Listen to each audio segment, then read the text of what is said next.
So guys, what's up?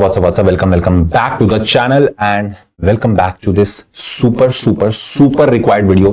कि sir देखो, अब जितना हमको पेन लेना था, जितना हमको परेशान होना था, जितना हमको टेंशन लेनी थी, वो हमने ले ली कल। ठीक है, that already we have taken and उसको अब हमको साइड रख के अब हमको दिमाग से सोचना है that yes I have to clear in the coming attempt. और उसके लिए मुझे क्या करना है, उसके लिए मुझे कैसे करना है, क्या प्लानिंग करनी है, for that I am making this video. तो please subscribe the channel, please like the video and subscribe the channel की बहुत सारी चीजें जो है वो अभी चैनल पे आने वाली है। Not only this strategy video, not only this planning video, I am going to come up with everything and this video is not only and only for law. ये सिर्फ लॉ के लिए नहीं है, इसके अंदर मैं बात करने वाला हूं पूरी प्लानिंग के बारे में कि अगले 60 दिन के अंदर तुम लोग कैसे कैसे क्या क्या चीजें कर सकते हो जिससे कि आपको हेल्प हो जाएगी और आप जनवरी 26 वाले अटेम्प्ट में क्लियर कर लोगे। ठीक है, इस वीडियो के अंदर एक तो planning I am going to discuss, दूसरी चीज की कुछ बहुत इंपॉर्टेंट बोनस टिप्स मैं तुमको बताने वाला हूं which you have to incorporate in your preparations. ठीक है, उसको आपको अपनी प्रिपरेशंस के अंदर उतारना है।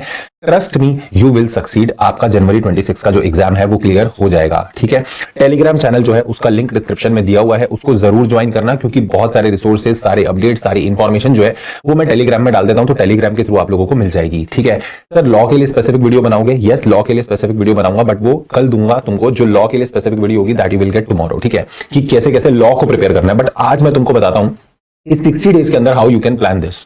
ठीक, और एक बात ध्यान रखना, अब जो भी रिजल्ट आया, जैसा आया, अब उसे साइड कर दो। ठीक है, अब उसको बार बार देखने से कुछ नहीं होने वाला। उसको देख रहे हैं कि इसमें मेरे 40 नहीं आए, इसमें मेरा एग्रीगेट नहीं बना। अब उस चीज को ना मैं बोल रहा हूं ऐसा एकदम ईगो पे ले लो कि भाई आईसीआई को मेरे को जवाब तो देना है। ठीक है, मेरे इसमें 40 नहीं आया ना, इसी में एग्जाम्पशन लाके दिखाऊंगा। इसकी वजह से एग्रीगेट नहीं बना ना, इसी में एग्जाम्पशन लाके दिखाऊंगा। This should be your attitude, this should be your like spirit. इस तरीके से काम करना है। अब ये मत सोचो कि मैं उस समय ऐसा कर लेता तो ऐसा हो जाता। That is all done now, उसको साइड करो और अब ये सोचो कि मुझे इस अटेम्प्ट में एकदम फोड़ देना है भाई। ठीक है, अब कैसे कैसे हमको क्या क्या करना है, तो मैंने आपको बोला आपके जो एग्जाम्स हैं वो स्टार्ट होने वाले हैं 4 जनवरी 2026 से। ठीक है, तो आपके पास आज से लगभग कहीं ना कहीं पूरे 60 दिन है। बट 60 दिन 60 डेज में से अगर हम लास्ट के 5-6 दिन हटा दें, 4-5 दिन आप हटा दो क्योंकि वो आप लास्ट में अकाउंट्स के लिए देने वाले हो, because first exam will be for accounts. तो आप 4-5 दिन अकाउंट्स के लिए देने वाले हो, उन्हें हटा दो। इफेक्टिवली आपके पास कहीं ना कहीं 50-55 दिन बचेंगे। ठीक है, 55 डेज आप मान के चलो। There is no festival now, there is nothing, कुछ बीच में नहीं है। ठीक है, पूरा टाइम जो है वो आपको पढ़ाई को देना है। बट कैसे क्या शुरू करना है, कैसे अपनी पढ़ाई को प्लान करना है, कितने आवर्स किस चीज में एलोकेट करने हैं, वो सब डिस्कस करेंगे। अब एक एक करके मेरी बात सुनते जाना। सबसे पहला क्वेश्चन अपने आप से करो, क्या सर मैंने पूरी पढ़ाई की थी? क्या मैंने 100% तैयारी की थी? तो मैं बोलूंगा दिल पे हाथ रखोगे ना, तो कहीं ना कहीं से एक ऐसा थॉट आ जाएगा, वो अंदर से, दिल के अंदर से आवाज आएगी कि नहीं, कहीं पे कमी तो थी। आपको याद होगा आपने कहीं ना कहीं पे कोई टॉपिक छोड़ा होगा, आपको याद होगा आपने कहीं ना कहीं पे कुछ तो थोड़ी सी कमी रखी है, कुछ चैप्टर छोड़े हैं या कोई चैप्टर सेलेक्टिव स्टडी किया है तुमने, कुछ तो करा है जहां पर तुमने कमी छोड़ी है। पहले तुमको उसको असेस करके एक्सेप्ट करना है। एक्सेप्टेड, यस हमारी थोड़ी सी कमी थी।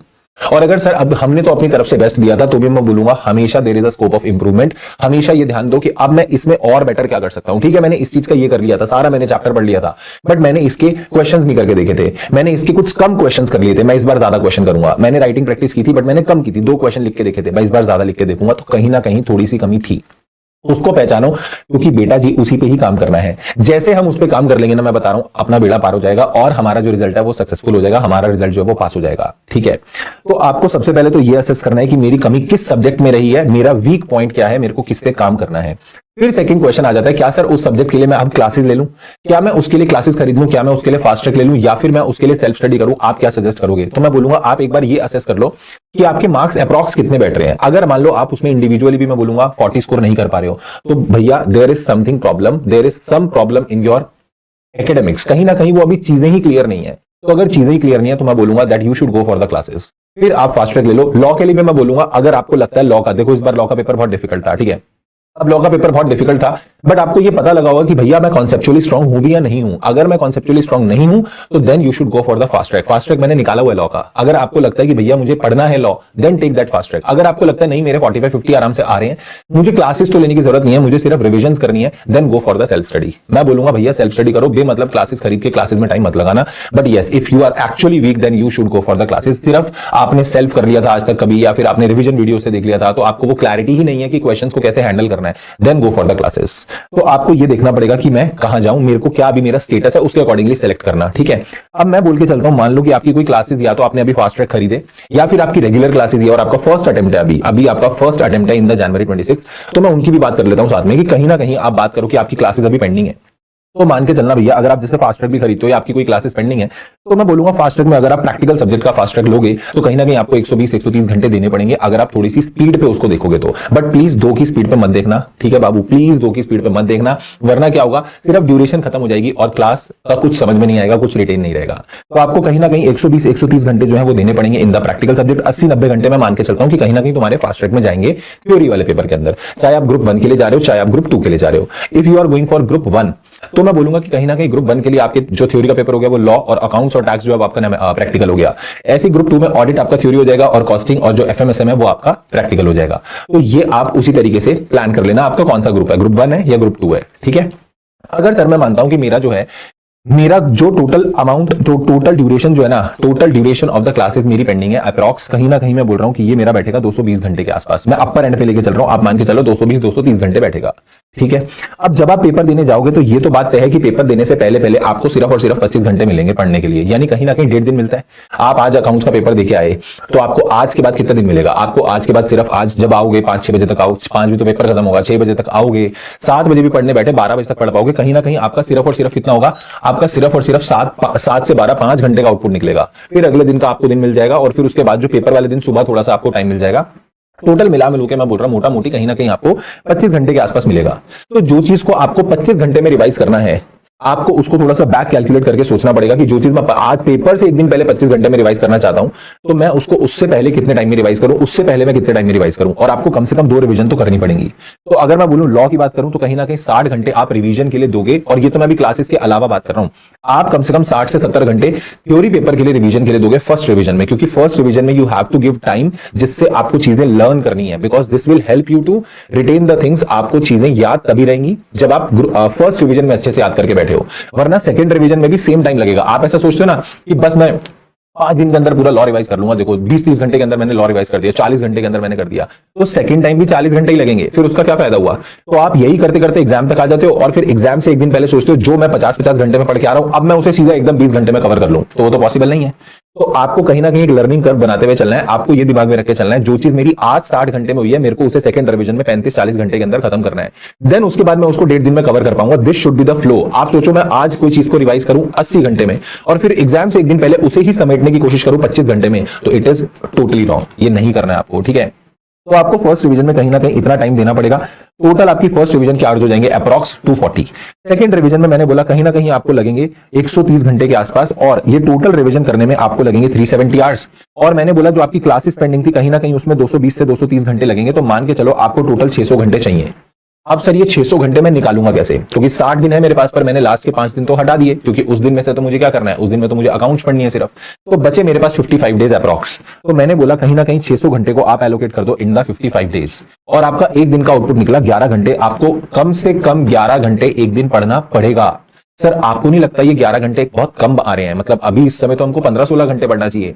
तो मैंने इसमें आरटीपी कहां लिया, मैंने इसमें आरटीपीस कहां लिए, मैंने इसमें एमटीपीस कहां लिए, मैंने इसमें मॉक टेस्ट कहां लिए, मैंने इसमें एमसीक्यूज कहां लिए। अभी तो मैं ये बोल रहा हूं कि तुम क्लासेस कर रहे हो, रिवीजन कर रहे हो, आपको राइटिंग प्रैक्टिस साथ में करके देखनी है, और आपको आरटीपीस करके देखनी है, एमटीपीस करके देखनी है, टेस्ट देने हैं, तो वो सब के लिए भी तो टाइम चाहिए। तो ये तो मिनिमम टाइम मैंने बोला कि तुम्हें कम से कम 11-12 घंटे देने पड़ेंगे, और 1-1.5 घंटा और एक्स्ट्रा निकालो डेली का कि आपको क्या करना है, उसमें आरटीपीस के क्वेश्चन करके देखने हैं, एमटीपीस के क्वेश्चन करके देखने हैं।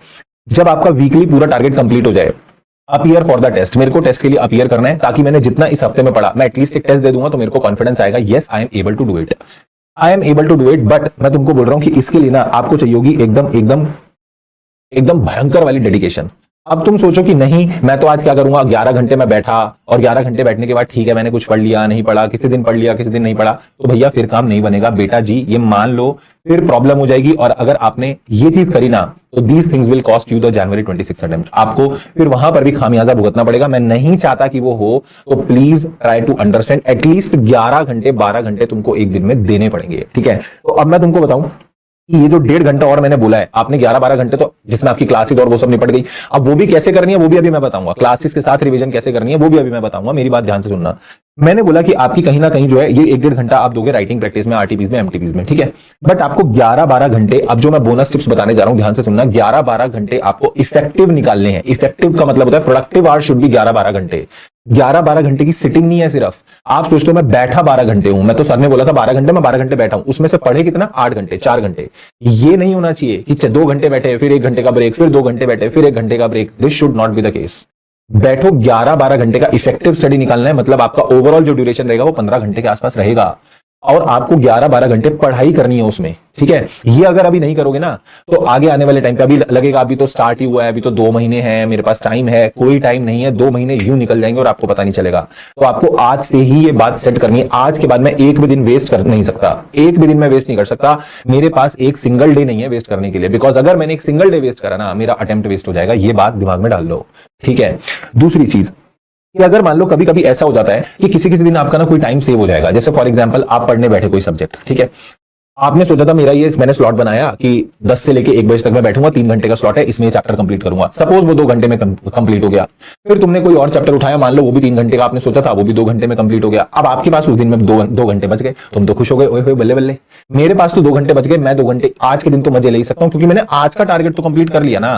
तो मेरे आज के 2 घंटे जो है उसको मैं अपने आप को रिवॉर्ड करूंगा, बैठ जाओ आराम से रिवॉर्ड करूंगा।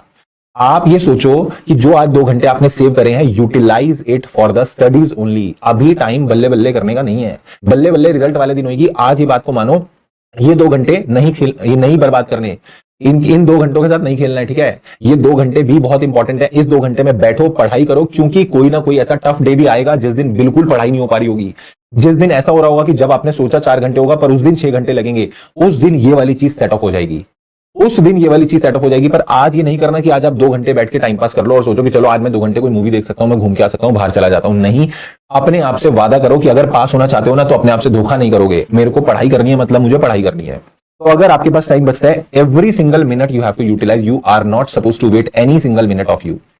सर तीसरी चीज, आपको कभी भी अपने टाइम टेबल पे रिजिड नहीं होना। मतलब जैसे हमने फॉर एग्जांपल एक प्लानर बनाया, हमने बोला कि हम सुबह 9 बजे उठेंगे, हम 9 बजे ना लॉ पढ़ेंगे, ठीक है। 9 से 12 आई विल स्टडी लॉ।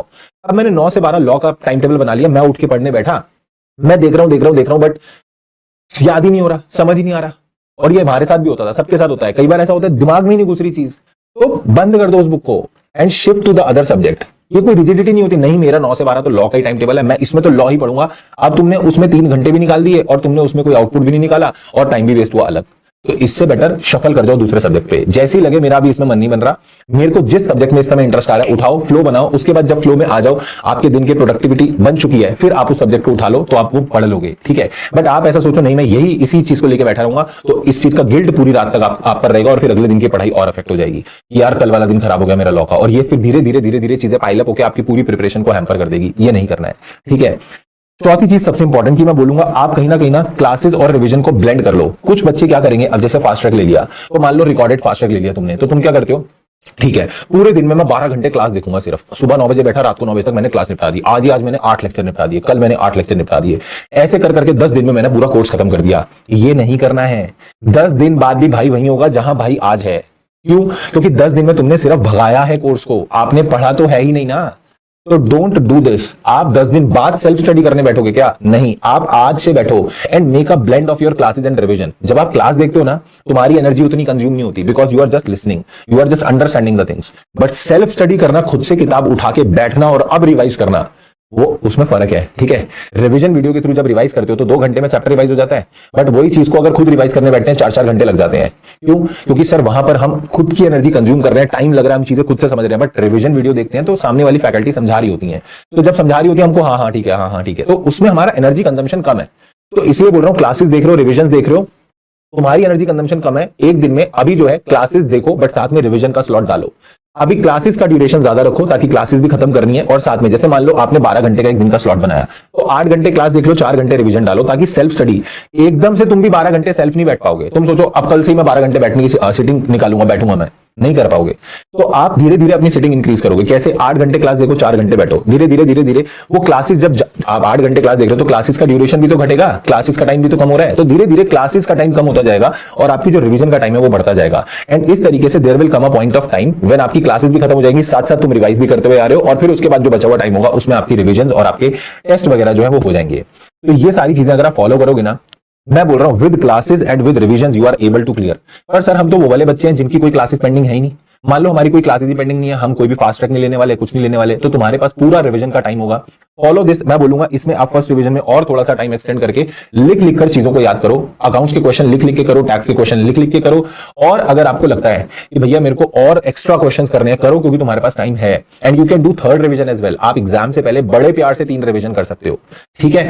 तो ये जितनी चीजें मैंने समझाई, प्लीज इनको फॉलो करना। लॉ की स्पेसिफिक वीडियो में डालूंगा। और अगर सर हमारे बोथ ग्रुप्स हैं, हमको कैसे प्लान करना है, सिंगल ग्रुप दे, बोथ ग्रुप दे, काफी सारे डाउट हमारे दिमाग में और भी हैं कि मेरे ये वाली क्लासेस जो थी चल रही थी, मेरा ये वाला रिजल्ट ऐसा आ गया, अब मैं ये ग्रुप के लिए जाऊं या ये ग्रुप के लिए जाऊं, तो उस पे I will make a separate video and that I upload in a couple of days. वो भी आपको मिल जाएगी। और जो भी तुमको प्रॉब्लम रहे कि सर हमको इस चीज पे सजेस्ट करो, प्लीज इस चीज पे वीडियो बना दो, तो तुम प्लीज एक बार इसमें कमेंट बॉक्स में लिख देना। तुम्हारा मैसेज मेरे तक पहुंच जाएगा, वो कमेंट मेरे तक पहुंच जाएगा और मैं उस पर डेफिनेटली वीडियो बना दूंगा। बट एटलीस्ट लिख के जरूर जाना। एंड प्लीज मैं तुमसे एक चीज मांगना चाहता हूं, प्लीज प्रॉमिस मी, मैं सच्ची बोल रहा हूं, प्रॉमिस करो that you are going to study. आपको मेरे से प्रॉमिस करना है, मेरे से प्रॉमिस करो, yes sir I promise to you कि मैं अगले रिजल्ट में पास होकर दिखाऊंगा, मैं अगले रिजल्ट में पास होकर दिखाऊंगी। Definitely I will be clearing in the next attempt, ठीक है। एंड एकदम सच्चे मन से पढ़ाई करो, भगवान जी साथ देंगे, ठीक है। भगवान साथ देंगे, आपकी मेहनत जो है वो रंग लाएगी and definitely you will be able to clear, right. So मिलेंगे in the next video. This is all for today. Thank you so much, take care, bye bye and keep working very very hard as someone somewhere is waiting for success. Thank you so much, take care, tata, bye bye.